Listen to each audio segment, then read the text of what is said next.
CreepyPastas to you. I had somebody request I do this in a video a couple weeks ago, and I was already planning on doing this eventually when I was running out of stories from the book I've been reading, and I figured,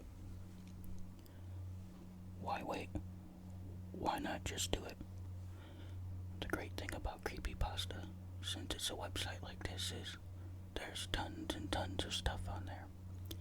Not like I'm gonna quickly run out like in one book.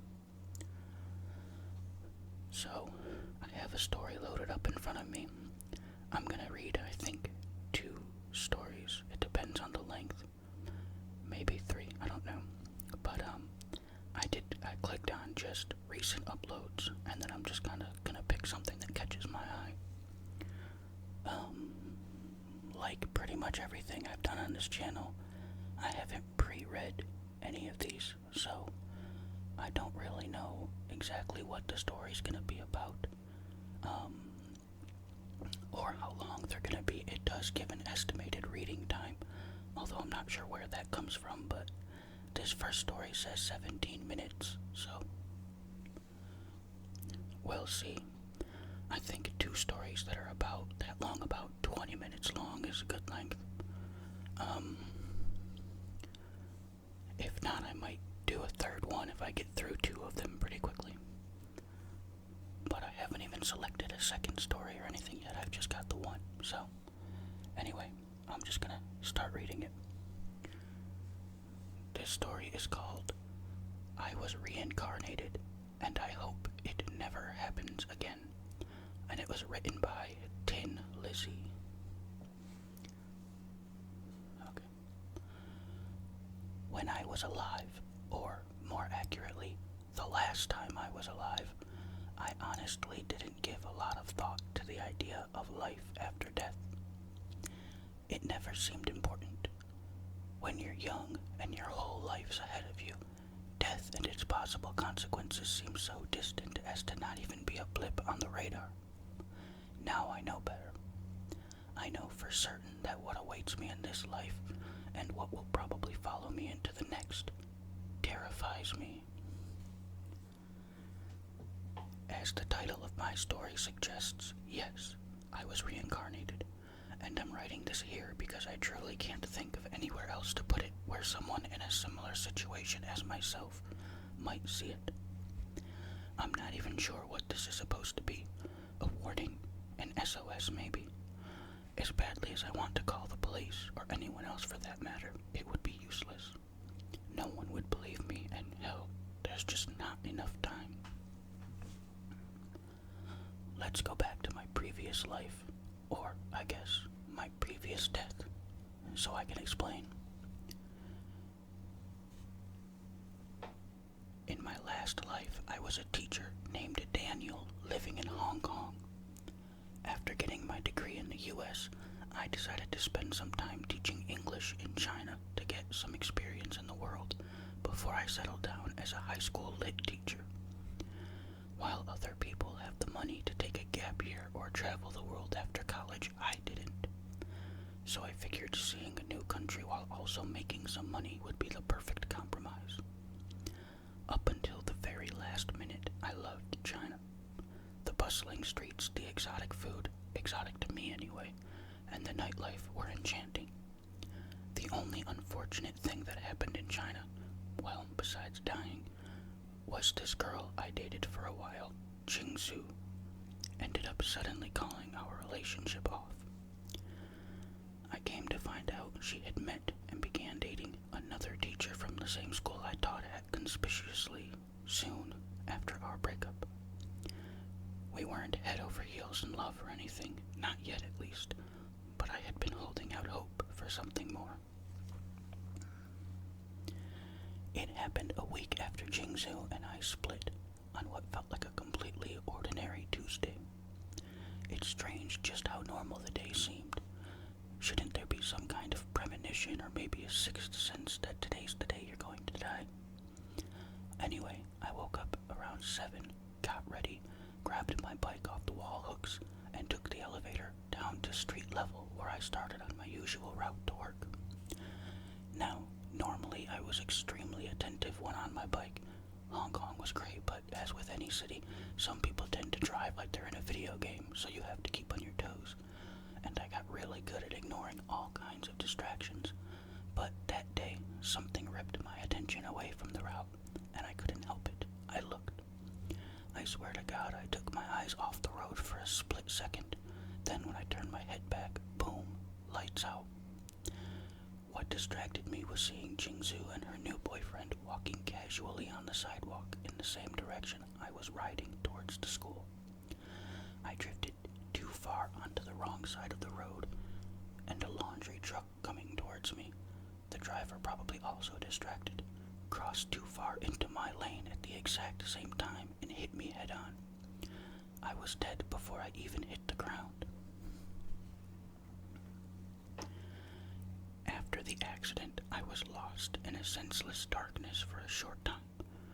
I couldn't feel anything or say or see anything, but I was still thinking. Then, gradually, sensation returned. I was laying on the ground, facing up, breathing clean air and flexing my fingers through fine, dry grass. I opened my eyes, expecting an onrush of agonizing pain, and the sight of the dreary city sky through a mask of blood. Instead, I saw nothing but white. I sat up and looked around. What amazed me more than not being a popped-open bag of human soup on the pavement was the strange white world that surrounded me. I was wearing a white hoodie and white sweatpants, barefoot, with a clean-shaven face and neatly cut hair. I saw hundreds of other people who were dressed just like me, standing, sitting, laying down passed out, some talking to each other, some in the fetal position rocking back and forth with their hands over their ears. The ground was covered with smooth, white grass, and the sky was a vibrant white, not cloudy, just a silent, bright shade. A voice to my right brought me back to the moment. "Hey bud, you good?" I looked up. Standing next to me was a tall black guy with perfectly straight teeth and close-cropped hair. He looked a little like Jimi Hendrix if he worked in an office building. "Hey," I responded. "I'm honestly not sure where the hell am I? What is this place?" The guy chuckled and put a hand on my shoulder, then extended his other arm out to the never-ending crowd of people. "Welcome to the waiting room, my man." I didn't move my head, just shifted my eyes towards him suspiciously. Whatever was going on, this guy seemed way too happy about it. "Is that supposed to mean something to me?" I asked. The man took his hand off my shoulder and laughed. "You're right, I'm sorry. It takes a while for people to get used to it again. Let me introduce myself. My name's Benjamin. I'm what you'd call a long-timer here, so I go around helping the newbies get acclimated." I stood up and asked, "Is a newbie what I am?" I pointed to myself. "And what he is," I pointed to one of the previously unconscious people who just started waking up. "That's right," Benjamin exclaimed. "Someone will be along to help that one shortly. For now, it's just you and me. Come on, let's take a walk." "All right," I responded, still confused. "I'm Daniel, by the way." I extended my hand. We shook, and he nodded his head. Then we walked further into the waiting room. At first, the whole place just looked like an endless span of white grass and white sky. But as we walked, things began to appear. Trees with wood that looked like pearl, and leaves that resembled falling snow. There were short buildings, designed in architectural styles from all different time periods, that were made from the same material as the trees. What struck me as most beautiful of all were dozens of small ponds, filled with crystal clear water and teeming with white koi fish that swam lazily back and forth. "This is the waiting room," Benjamin began, doing a half circle with his arms outstretched. "This speech was given to me 7 days ago, and now I'm giving it to you. You see, bro, you're dead as a doornail." Benjamin paused as if waiting for me to freak out or something. "Yeah," I responded. "I kinda got that. My memories are starting to come back to me bit by bit. In fact, I even remember my accident. My dumbass crossed over into the other lane on my way to work and I got hit by a truck. I was only 24, man." Benjamin sighed. "Shit, 24 is a tough age. I was 30 when I went, battled leukemia for 8 months before I finally kicked the bucket." "Jesus, I'm so sorry," I said. "Yeah, me too, man. But listen, it's not all doom and gloom. I'm not long for this place, and neither are you." "What do you mean?" "Look," Benjamin pointed down towards one of the nearby koi ponds, where I could see my reflection in it like a mirror. "This isn't the only you, Daniel. Remember, think hard and try to remember not just your life as Daniel, but all the lives before that." Before he had even finished his sentence, I was held fast by my own reflection. It changed. I wasn't Daniel anymore. My reflection had transformed to that of an old Hungarian man with a beard and bald head. In that life, I died at the age of 80 by falling off a cliff. It changed again. Now I was an African woman who died in childbirth when she was 19. Another change. I was in my mid-30s in a French military outfit from World War I. I was killed by gunfire at the Battle of the Somme. More faces appeared, more changes, more lives, more deaths. It went on, back further and further in time until I had to shake my head free of the water strands, falling backwards onto my ass. "Ha," Benjamin cackled. "You took that pretty well, bro. Some people puke when it happens for the first time after they get back. I nearly shit my pants when all that craziness went blasting through my head a week ago." I sat up straight, looking at the water surface. That was me. Benjamin nodded. "I remember everything. All the lives, all the times I died. I remember."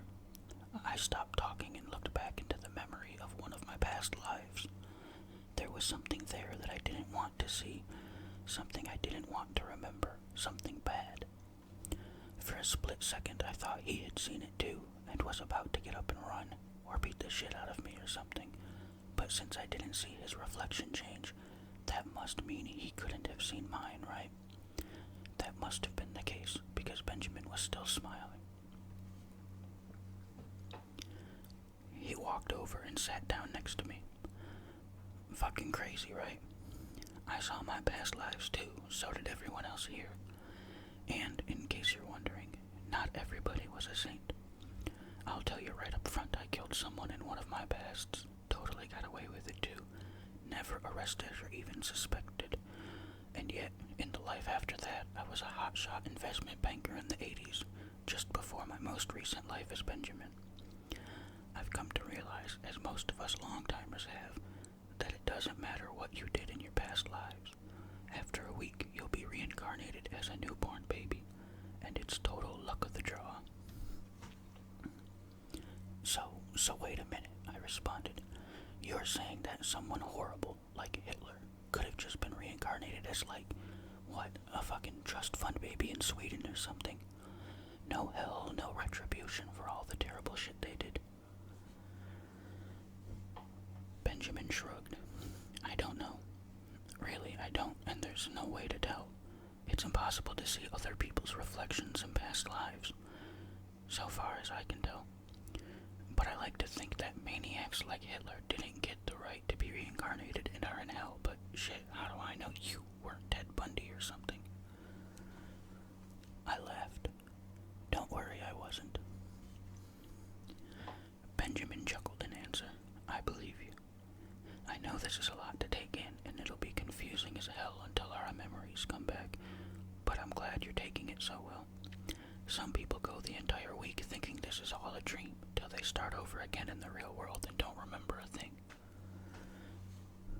So, after a week, I'll be completely reborn and not remember this. That's right.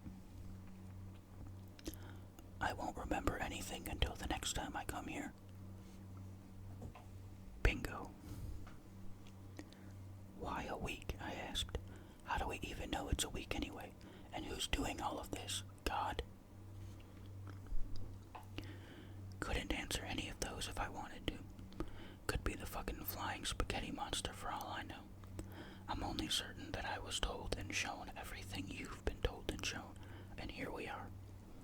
You'll remember everything in a few days. Everybody does, Benjamin replied. We sat there for a few minutes. I could tell Benjamin was giving me time to let it all sink in. I appreciated that. It really was all insane, but I figured if I was going to believe some of it, I might as well believe all of it. I turned to Benjamin to thank him for everything, but he was gone. Long timer, I whispered to myself. 7 days. Oh shit. Benjamin had been reincarnated into his next life.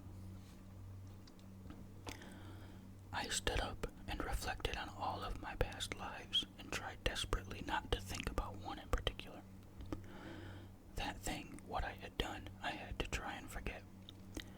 Then the nearby sound of heavy breathing pulled me back to reality. I looked to my left and there was a teenage Hispanic girl looking around frantically and starting to cry.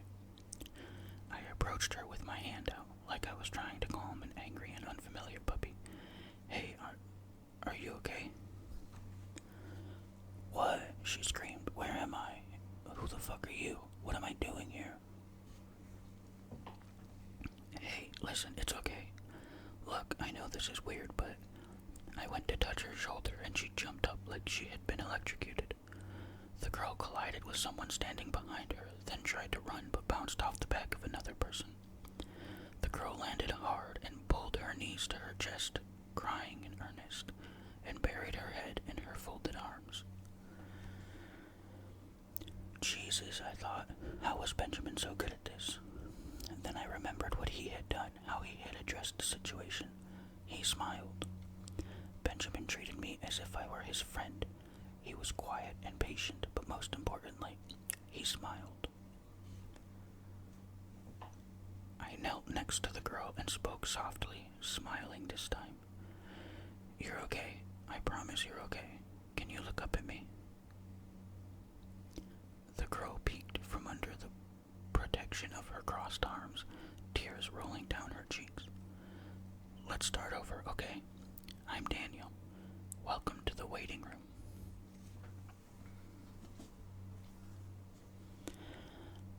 I spent the next 6 days helping the newbies acclimate to the waiting room. Some cases were harder than others. The first girl, her name had been Vanessa, was a tough one, and tougher ones were to follow. But after a while, I learned how to make the transition smooth for even the worst freakouts. I guided them, showed them their reflections, and talked. From what I can remember about the other times I came to the waiting room, I can't recall ever feeling as much joy onboarding the newbies as I did right after my life as Daniel. It was the most fulfilled I can ever remember being for 6 days. Then, on the 7th day, Benjamin came back. It was my last day in the waiting room, and I greeted lots of people and even saw Vanessa for a few minutes while she was waiting for a newbie to wake up. There was a mood in the air that day. It felt like everyone was happy and smiling at me because they knew I was about to leave and start a brand new life. That feeling evaporated when I felt a hand grab my shoulder hard and heard a rough voice say, Daniel, as the person spun me around to look at them. He was a tall Russian man with a mustache and disheveled black hair. Daniel, oh thank God I caught you in time. Hi friend, I said, do I know you from somewhere? Yes, you. Oh fuck, the man said. I look completely fucking different. Daniel, it's me, Benjamin. My jaw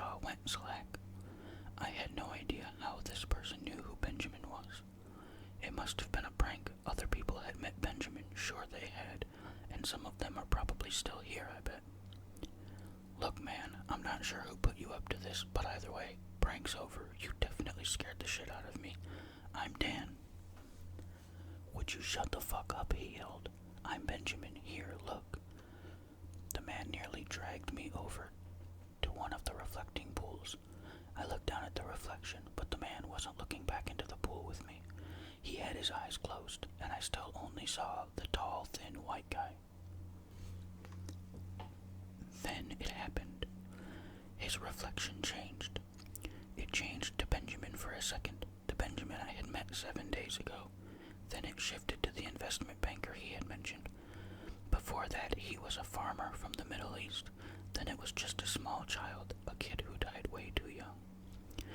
It changed again and again and again. My brain felt like it was going to explode. I reared back, breaking the reflection's hold over me, and grabbed my temples as I fell to the ground.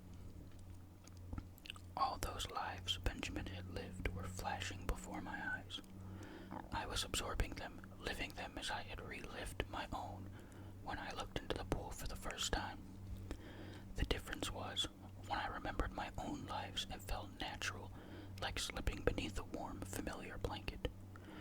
This, on the other hand, felt like stepping into an Iron Maiden and having someone slam the door closed as hard as they could.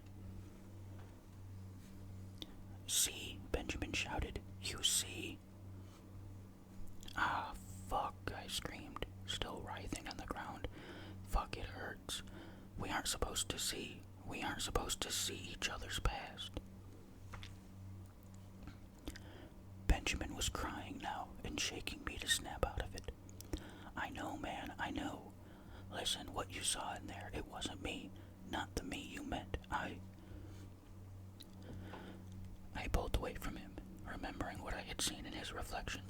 That murder, the murder you committed in your past life, Benjamin. Jesus Christ, why? God damn it, that was a kid.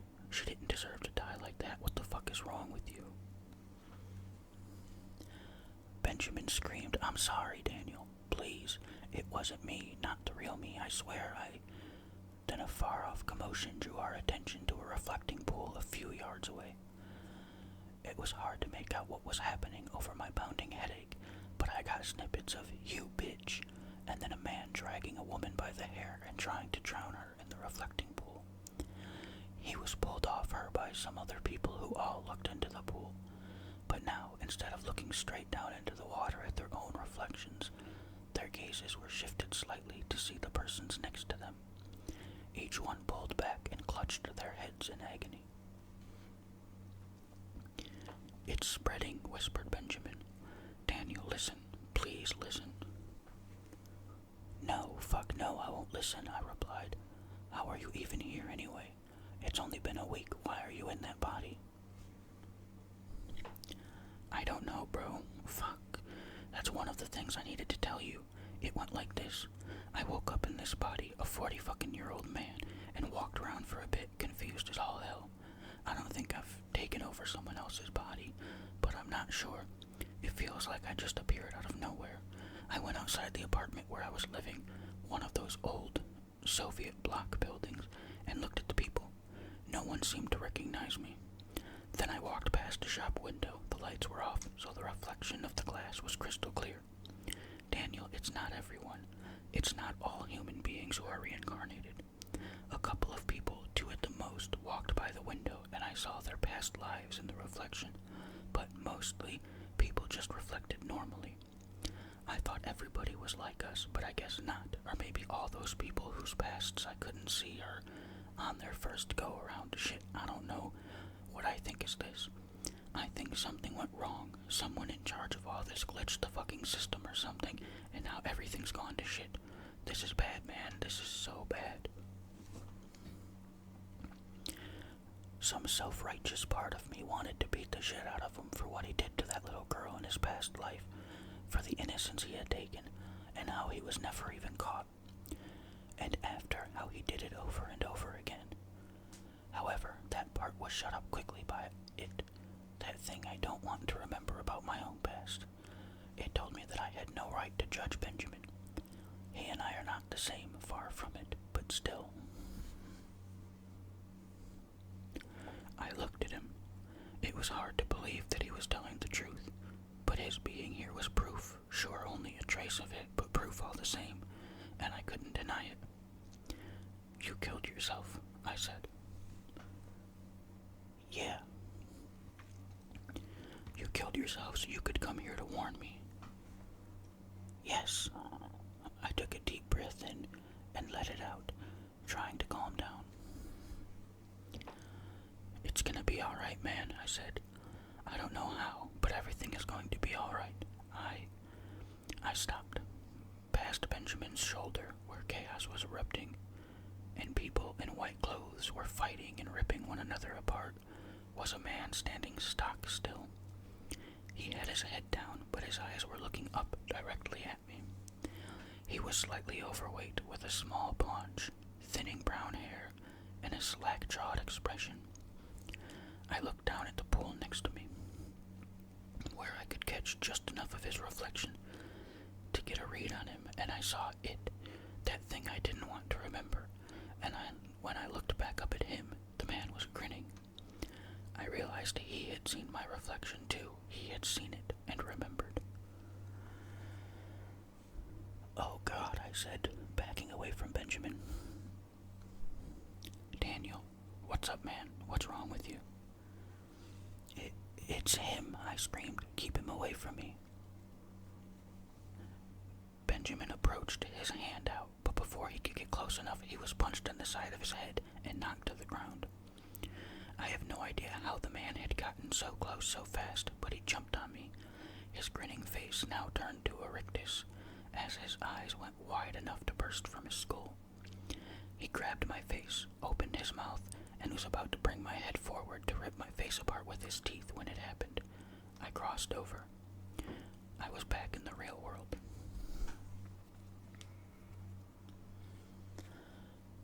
I'm typing this on the laptop I found in my office. I guess Benjamin was mistaken about us not having lives before this, because the body I woke up in lives in a small home outside Hyde Park, New York. My new self is an Indian American man in his mid-30s. For the first month, I was holed up in my house, subsisting on whatever I could find in the fridge and ignoring all the calls, texts, and emails I was getting. Thank God this new self isn't married and has no kids. Not sure how I deal with that kind of situation. Honestly, as far as new lives go, this one seemed like it was faring pretty well, though I would have liked to have enjoyed the first 30-something years of it. Now, I have come to the part of my story where I need to tell you why I'm bothering to write it down in the first place. I'm writing this because of the sound. You see, all that food in the fridge couldn't last forever. I had to go out at some point to survive. I got in my car and drove to the nearest grocery store. I picked out some quick items and got home as fast as possible. After that first time, it got easier. I slowly acclimated to the new life and frequently went out to test the waters by getting my hair cut, getting an oil change in my car, even going to the gym. I saw some people's reflections, and yes, I did see their past lives, but I didn't see anyone freaking out like I did when I saw Benjamin's reflection. If anyone could see mine, they kept it well hidden. But there were still so many questions I couldn't ask anyone about. Did people living their reincarnated lives when all this happened gain the ability to see their past lives, or even other people's, without returning to the waiting room? Are there really so few of us that out of hundreds of different reflections passing by at any given moment, I'm only able to pick out one or two who show they have been reincarnated? After a few months of living my new life and getting accustomed to my home, job, town, etc., I decided to let it go. There were no answers to the mysteries, and I needed to put them away so I could move on. Until I saw him again. I was getting gas on my way home from work one day, just standing outside my Honda, and the smell of gasoline mixing with cut grass in the late afternoon air made me lean my head back and breathe. breathe deeply for what seemed like the first time in forever. Then I looked in my window, and in the dark tint I saw him standing behind me on the other side of the street. That same look with his grinning head down, eyes up, and gut poking out. I whirled around, nearly ripping the nozzle from my gas tank, but he was gone. I chalked that first encounter up to a hallucination. I thought maybe my mind was playing tricks on me as one of the side effects of everything that had happened. I was desperately clinging to any semblance of a rational explanation. Then I saw him again. It was in the reflection of my phone screen while walking down the street. After that, a large mirror in a diner showed him right behind my booth. Then again, when I looked down into a puddle of water, he was right over my shoulder. In all these instances, I turned around and saw nothing. A few days ago, he came to my home. I heard a knocking on the front door and went to answer it, but there was no one there. I checked my Ring alarm camera, still nothing. I turned to walk back to my couch, thinking it was just kids playing a prank.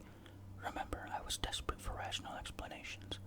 Then the knocking came again, this time from the sliding glass door next to my living room sofa. I ran over, looked outside, and saw nothing. I was getting pissed off. How much more should I have had to endure? After all the pain, confusion, and suffering, now I'm being targeted for pranks by a bunch of little assholes. That rational train of thought I had so meticulously constructed was completely derailed when I looked at my television. The TV was off, and in the reflection, I saw him standing outside my sliding glass door, rapping his fist on the glass. I pulled my hand off the door handle like it was scalding hot, but looking back outside, still saw nothing. The knocking continued as I ran upstairs to my office and locked the door. From downstairs, I heard the sliding glass door unlock, open gently, and a pair of footsteps walked up the stairs. The man began knocking on my office door, and he hasn't stopped for the last 3 days. Yesterday, the knocks turned into banging. Now it's slamming that threatens to break the door off its hinges. As soon as the sounds got louder, I jumped on the laptop to write this out as, what? A confession? A plea? I'm not sure. One thing that I am sure of is this. I deserve it. I fucking deserve this.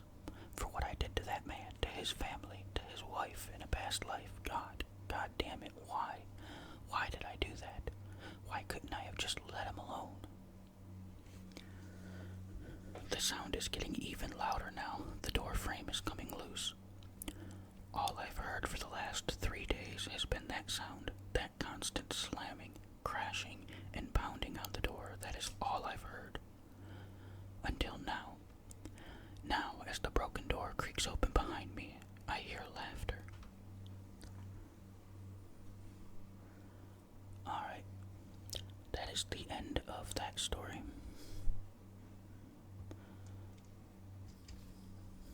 Okay, I've got a second story loaded up here, ready to read. This one should be a little bit shorter than the last one, so I think this overall video will be about an hour long, but this story is called Today is Still Tuesday, written by Davis M. Today is still Tuesday. It's been Tuesday for, I don't know, I've given up on trying to keep track. It's been Tuesday, 10:24 a.m. for God knows how long, and I can't make it stop. Time passes, sure, the sun goes down and comes back up, but no matter what, every clock in the house says 10:24, and every digital calendar tells me it's Tuesday. I've watched as time passes. 10:24 becomes 10:25, 10:26, 10:27, as long as I look at the clock. The minute I look away, 10:24 a.m., and I can't get anyone on the phone. My wife, my boss, my daughter, daughter's daycare, my parents, straight to voicemail. I'm getting lots of texts and emails from everyone telling me there's nothing wrong, they're fine, but I cannot get anyone to answer the phone. I'm probably rambling. Let me get back up and explain. When the COVID epidemic hit, like most companies, mine switched to working remotely from home. It worked out great for me because our daughter was born just before things ramped up, so we really needed to be home with her since her daycare shut down. Once things started opening back up, daycare did as well, and at that point we were really ready for her to be back at daycare. My wife's office opened back up, but my company recognized we could do our jobs just as well, if not better, at home than in the office, so they kind of let us work in the office or at home at our own leisure, provided we're getting our work done. At some point, I can't even remember how long ago, my wife left to drop our daughter off at daycare and just never came home. I typically get wrapped up in what I'm doing, so didn't notice at first, but every time I look down at my phone, the time still read 10:24 a.m. At first I thought something was going on with the clocks on my phone and computer, but then I noticed the microwave and oven didn't seem to be working either. Confused, I texted my wife, but she assured me there wasn't anything weird on her end. As the day went on, and I started feeling more and more paranoid, I asked her what time she had. After some convincing, she told me 10:24. I tried to explain none of the clocks changed, but she kind of just brushed me off and told me she was busy and couldn't talk. I'm not a goldfish, so I know that time is passing, so as the day went on, I continued getting more and more anxious. I tried to call her, but all I got was voicemail. As the sun started going down and it started getting darker, I started to worry. I asked if she would be leaving soon to pick up our daughter, but she assured me she would get her in about 6 hours when she gets out of work. Night fell and she never came home. When she would answer me, which was only by text, it was to tell me nothing is wrong, but she's really busy and can't talk right now. The following day, after a completely sleepless night of fear and anger, I decide she's run off somewhere and try to reach our daughter's daycare. Surely they could tell me when my wife picked up our daughter yesterday and maybe knew if something seemed wrong. I call the main office and voicemail. I email the director and she assures me everything is fine and my wife dropped our daughter off on that day, Tuesday at 7:30 a.m. I've made countless similar emails and text messages and it's all the same. And I could almost live with it if it weren't for the fact that nothing in our house seems to change. Any food I eat reappears, garbage I throw away disappears from the garbage can. Anything I put from one place to another materializes back in its original spot. Not right in front of my eyes, but if I leave the room, it's as if whatever I did in that room never happened. I'll give you an example. I've got a bowl of 5 bananas on the counter in my kitchen, which has been there for who the fuck knows how long. I eat one and now I've got 4, and there will always be 4 as long as I sit there and look at them, or even as long as I'm in the kitchen. But if I walk away to go to the bathroom or get something out of my office, 5 bananas in a bowl, yellow as the day we bought them. And I'm almost positive it's not like magic. Someone or something is doing it, and the only reason I say that at this point is because I hear things. Our house is decent sized, not huge but large enough. We moved in right around when my daughter was born and COVID started. Our previous house was a 1-story, 2-bedroom house, and with my wife and I working from home with an infant, we were all always on top of each other. I joked with my wife when we first moved into our new house how weird it was being in a house where I sometimes didn't know where she was, because we used to always be able to hear each other no matter what part of our old house we were in. What I'm trying to say is, this is a house where you can leave one room and not necessarily know what's happening in another part of the house. And what's happening is often something When I leave a room, I hear things. Footsteps, doors opening, doors closing, maybe a window every now and then. What often happens is something like this. I'll eat a bowl of cereal and a cup of coffee, wash them and put them in the dish strainer, eat an apple or a banana, and sit around my living room getting work done. I used to work in the office, but now I need to be in the center of the house for my own sanity. Eventually, I'll get up to use the bathroom or grab my slippers or just get something I need, and I'll start hearing it. A door opens somewhere. Maybe there's footsteps. Maybe there's not. Maybe another door somewhere closes. I walk back into the living room. Whatever dishes I've used are back in the cupboard, and I've got 5 bananas or apples again. And maybe I could live with all of this if it weren't for the fact that I can't leave. I don't know why. For some reason, I can't leave the house. I haven't been outside in I don't know how long. And believe me, I've tried. I'm not sure what a panic attack feels like, but it's like I get a major panic attack anytime I try to walk out the door. I don't know if it's all in my head, or if I'm being drugged or haunted, or hell, maybe I'm in a coma, and this is what a coma is like in 2020, if it even still is. All I know is I miss my wife, I miss my daughter, and I have no idea if they're really okay. So here I sit, screaming into the void, on a Tuesday at 10:24 a.m. The next day, I'd gotten the idea to record what's been going on in other parts of the house when I'm not there, which I hadn't thought of, so I decided to try that first, and I almost wish I hadn't. I had a couple options to do that, and I'm not super tech savvy, so first I tried setting up the webcam on my Chromebook by setting up a Zoom session. I left a few random dishes and food out on the kitchen to try and catch who or what might be in my house. I then went back into the bedroom on the other side of the house and sat and waited. After a while, I used the stopwatch app on my phone to record how long, and it was about 5 hours, and nothing seemed to be happening. Nothing moved on its own, no one came in, and I couldn't hear any noises in any part of the house. Then the Chromebook closed everything out, just shut the video session off. I swear I heard something on the other side of the house but couldn't be sure, and I rushed down the hall.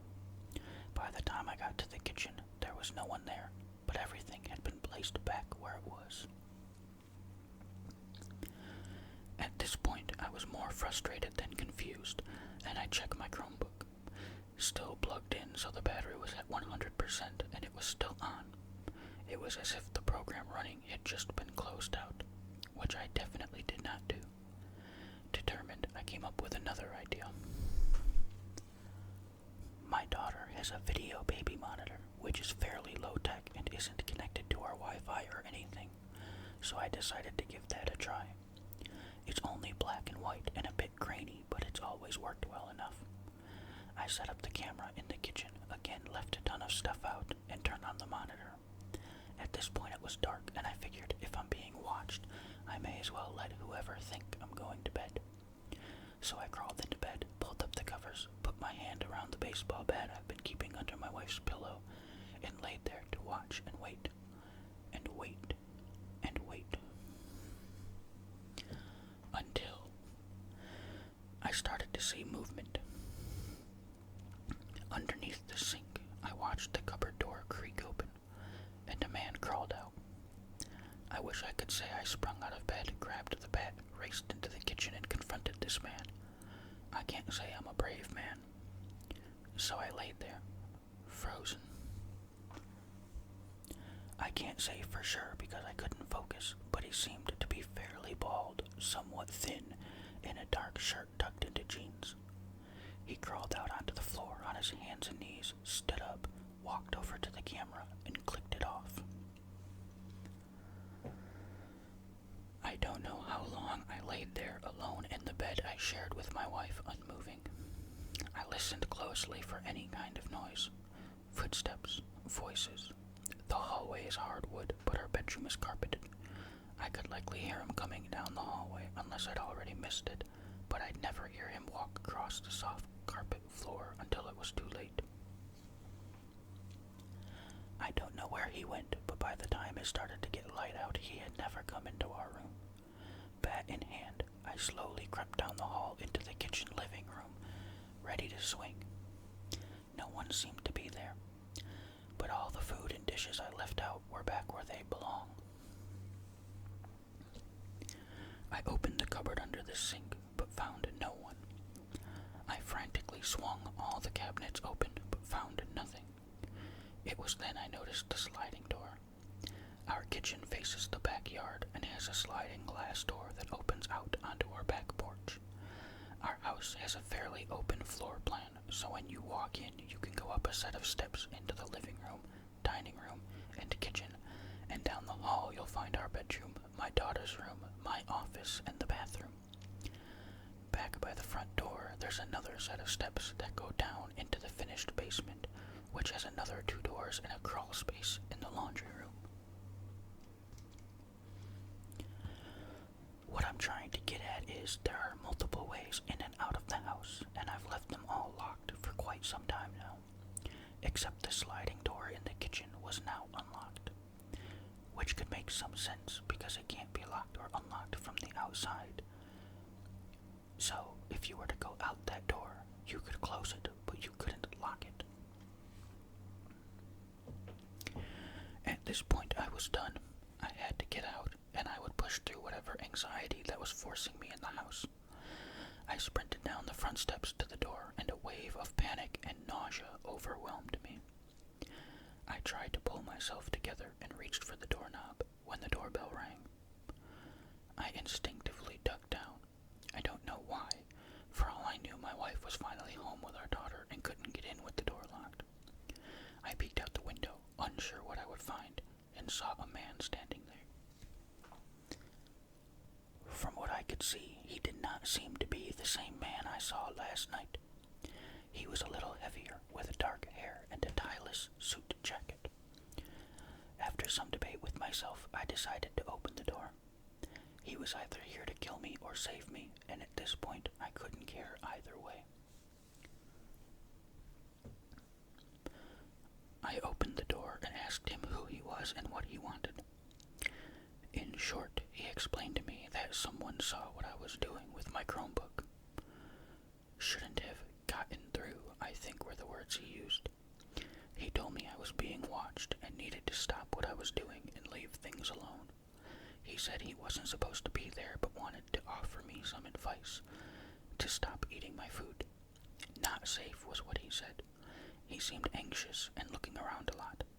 I kept trying to see what he was looking at, or hell, if I could see any of my neighbors around. Then I heard something. I can't quite describe it. It was a low and quick sound. He seemed to hear it too and looked around as I did. He then fell over and dropped to the ground. Shocked, I stood there looking at him, his body motionless and his mouth and eyes wide open. I was sure of it. He was dead. There's a dead stranger on my front step, and I still can't leave. Out of morbid curiosity, I look down at my phone, and as if mocking me, it's still 10:24 a.m., and it's still Tuesday. I closed the door on instinct, unsure of what to do next.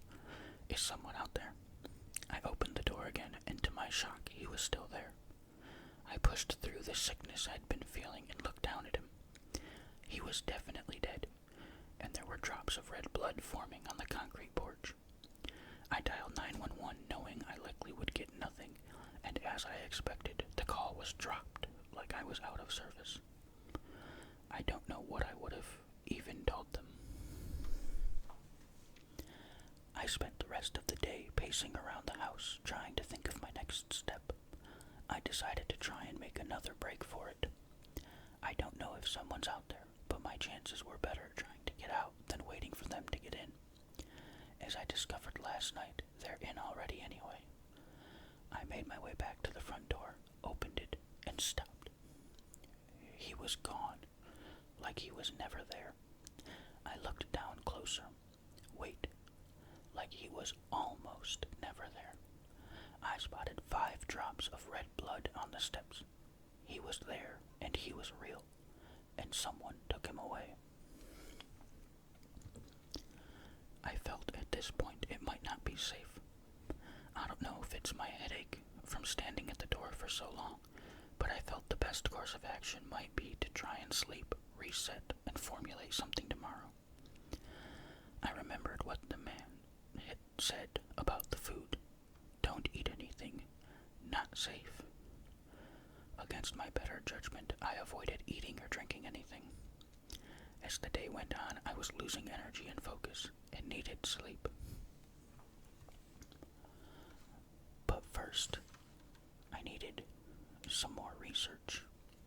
I set up the baby monitor in the kitchen and made a huge mess. Tons of food out on the counter, pots and pans. I even broke a few plates. I then remembered we have another camera. When he got the baby monitor, it came with 2 cameras. One that we typically take with us when we're going out of town, so it's tucked back in my daughter's closet and I'd forgotten about it. I felt I had the first floor fairly well covered and would try and make out if anything is happening in the basement. I've been doing laundry regularly, and like most containers in my house, I've drawn a line on the laundry detergent to measure the volume when I use it, and you may or may not be surprised to know the level always returns to where I marked it. I threw in a good week's worth of clothes, dumped in half a bottle of detergent, and ran it. Then I got into bed. I turned on the monitor and waited. It had to have been a few hours of waiting and switching back and forth on the 2 cameras when I finally noticed movement again in the kitchen. The cupboard under the sink started to open and the same man crawled out. I quickly switched to the camera in the laundry room, but nothing yet. Switching back, I noticed something I wasn't expecting. As he stood up, another arm reached across the camera around the back and switched it off. Like I feared, there was more than one of them. I didn't stand a chance in a confrontation. I switched back to the laundry room in time to watch the panel for the crawl space pop off the wall and clatter onto the ground. A thin woman climbed out. She had short dark hair and some kind of shirt and pant combo I couldn't identify. She stood up and walked towards the camera. Then she stopped, looked at me, smiled, and switched the camera off. I couldn't take it anymore. Whoever they are, they're everywhere, and they know I know they're here. It was only a matter of time before they came for me. Baseball bat in hand, I slowly crept out of bed and moved towards the window. I looked once more at the monitor, switching between the laundry room and kitchen. No one in sight. Then I heard footsteps coming down the hall, slow and deliberate, letting me know they were coming. I opened the bedroom window and climbed out. Fortunately, our bedroom opens out onto the ground on the side yard, so I quickly dropped down and broke into a sprint. I ran down the driveway into the street and around the corner. Our neighborhood sits on top of a hill, and our house sits at the end of a cul-de-sac. I got to the top of the hill and ran as fast as I could, down the hill and using gravity to my advantage to speed up. Halfway down the hill, I picked up too much speed and my feet gave out. I flipped head over feet at least 5 or 6 times down the paved hill. I felt the skin on my face scrape off as my shoulders and knees slammed into the pavement. I eventually came to a stop at the end of the street and watched as the bat bounced across the road into the ditch on the other side. Trying to pull myself up, I moved towards the other end of the street when I heard a large vehicle speed towards me. I looked up as a large dark van stopped in front of me. 2 hands grabbed me by the face and pulled me in. We were in motion again before the door closed and I was slammed onto the empty floor of the van. I looked up at the two large men standing over me. I spotted another man driving and a fourth that stood in the back of the vehicle. Trying to get my bearings, I weighed my options. I'm not much of a fighter, and this man didn't look to be either, but the other two standing over me surely were. The driver likely wouldn't be able to get into the back fast enough, and most definitely not without stopping or crashing. I tensed my body to pounce toward the man in back first. If I take them all by surprise, maybe I have a chance. As I prepared myself to attack, he said, "Your wife and daughter are safe." I stopped and sat back down. They're alive, and it will stay that way if you stop what you're doing. I asked him who they were, what they wanted, what they were even doing. He wasn't menacing, but spoke with almost indifference, like when you run into someone at the grocery store and they just don't have time to talk. "We're conducting a test," he told me. I asked him, "A test for what?" "To see what would happen. And you will let us continue if you want your family to stay safe. They think you're dead. So does everyone. And that is how it will stay." It made no sense to me. I shook my head in disbelief, but he offered me no more explanation. Then I remembered what that other man said about the food. Not safe. The groceries we bought years ago that I ate so long ago must surely have been replaced countless times by these people, whoever they are. That might explain the panic attacks, headaches, and nausea whenever I've tried to leave, and why I made it so far outside tonight. I haven't had a bite to eat since yesterday. I don't know what, but they must be doing something to anything I eat. Drugged it with something, I don't know what.